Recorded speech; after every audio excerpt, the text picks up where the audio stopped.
Assalamualaikum warahmatullahi wabarakatuh. Dalam kesempatan kali ini, izinkan kami dari kelompok 6 melakukan presentasi tentang teori produksi. Sebelum lanjut ke pembahasan, izinkan saya perwakilan dari kelompok 6 memperkenalkan anggota-anggota dari kelompok 6. Yang pertama ada Ivan Effendi, dan yang kedua ada Muhammad Fahri Khairuddin, dan yang ketiga ada Ananda Ali Syahbana. Lanjut ke pembahasan. Tujuan teori produksi. Teori produksi memberi dasar untuk menganalisa ongkos-ongkos produksi dan penawaran daripada barang-barang tertentu. Teori produksi juga menjadi dasar dari unsur-unsur pokok untuk menganalisa penentuan harga sumber produksi, tenaga kerja, alokasi sumber-sumber, dan pembagian produksi ekonomi. Dalam banyak hal, teori-teori produksi sejajar dengan teori permintaan konsumen. Individual firm atau perusahaan perseorangan akan menggantikan konsumen individual. Lanjut, waktu dalam menganalisa teori ekonomi. Waktu dalam menganalisa teori ekonomi ada 3. Yang pertama very short run, yang kedua ada short run, dan yang ketiga ada long run. Very short run yaitu jangka waktu di mana produsen tidak dapat merubah outputnya karena jangka waktunya sangat pendek sekali. Dalam waktu ini produsen tidak sempat merubah variabel inputnya. Jangka waktu ini tidak dapat ditetapkan seperti waktu sehari-hari karena ketergantungan dalam waktu produksi. Karena tidak dapat menambah outputnya, maka kurve supply-nya pun tetap dan bersifat inelastis sempurna dan harga ditetapkan sepenuhnya oleh permintaan. Dalam keadaan inelastis, maka apabila harga barang bersangkutan naik, maka total revenue-nya akan naik.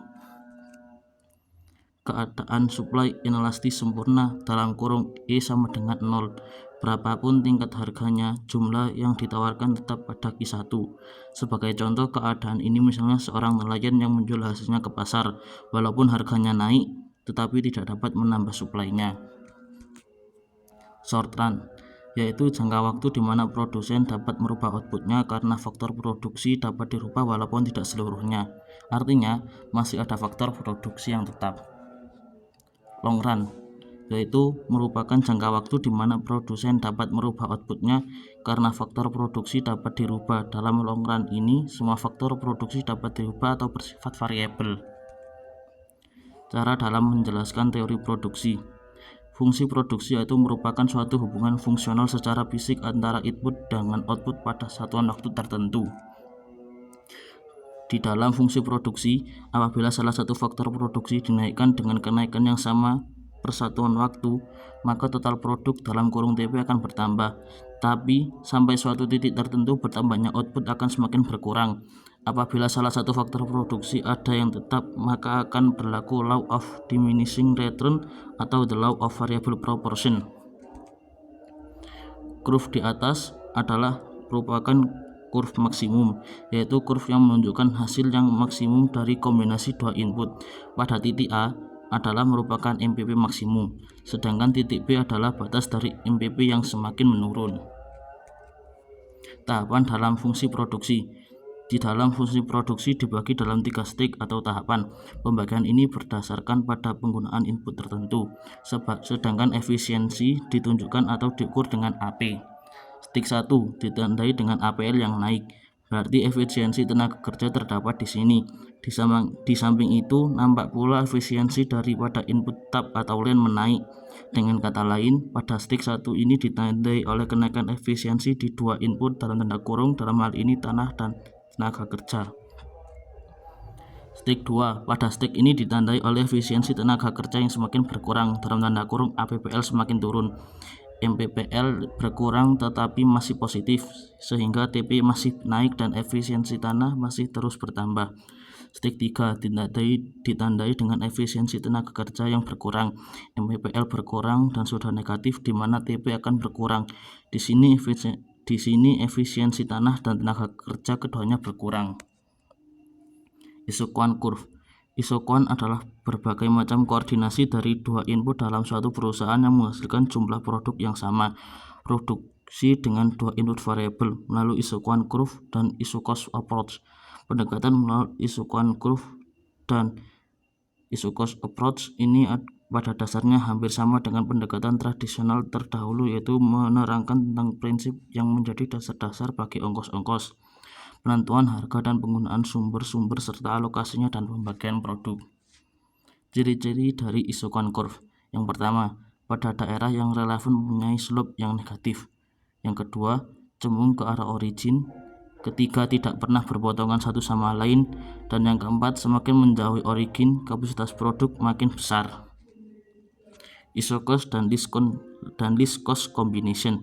Isocost menunjukkan besar total outlay yang sama untuk berbagai kombinasi dan input A dan B yang dibeli oleh sebuah firm persatuan waktu tertentu.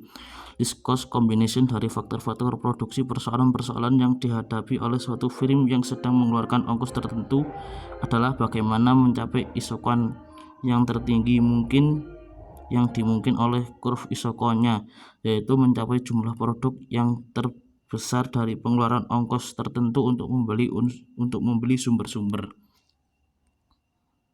Biaya produksi. Di dalam suatu produksi ada berbagai macam biaya produksi, yaitu alternative cost adalah biaya yang harus ditanggung oleh suatu perusahaan di mana biaya produksi adalah sama dengan nilai sumber-sumber produksi yang digunakan dengan cara yang lebih baik. Implicit cost adalah biaya sumber-sumber produksi yang dipunyai sendiri oleh perusahaan yang sering biaya ini diabaikan dalam menghitung biaya produksi. Misalnya gaji dari perusahaan perseorangan, juga investasi dan peralatan yang dipunyai sendiri. Explicit cost adalah pengeluaran yang benar-benar dikeluarkan oleh sebuah perusahaan. Biaya dan waktu. Di dalam masalah biaya terdapat pembagian juga, yaitu adanya biaya 1, biaya jangka pendek, 2, biaya jangka panjang. Ongkos jangka pendek. Dalam jangka pendek terdapat biaya tetap dan biaya variabel. Selanjutnya, biaya total akan sama dengan penjumlahan dari keduanya, yaitu TC sama dengan TVC ditambah TFC. TFC adalah biaya-biaya yang dikeluarkan persatuan waktu tertentu untuk sumber-sumber yang tetap, terlepas daripada output atau jumlah produksi daripada firm. TVC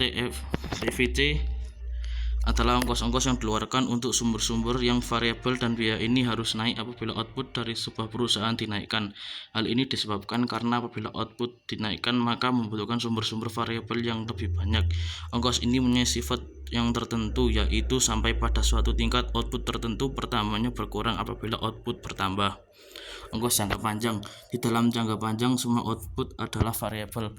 Oleh karenanya tidak ada total fixed cost dan average fixed cost, sedangkan jangka panjang ini sebenarnya merupakan rentetan dari keadaan-keadaan jangka pendek yang memungkinkan firm itu bergerak. Ya, sekian presentasi dari kelompok 6. Kurang lebihnya kami dari kelompok 6 minta maaf yang sebesar-besarnya. Sekian dari kami. Wassalamualaikum warahmatullahi wabarakatuh.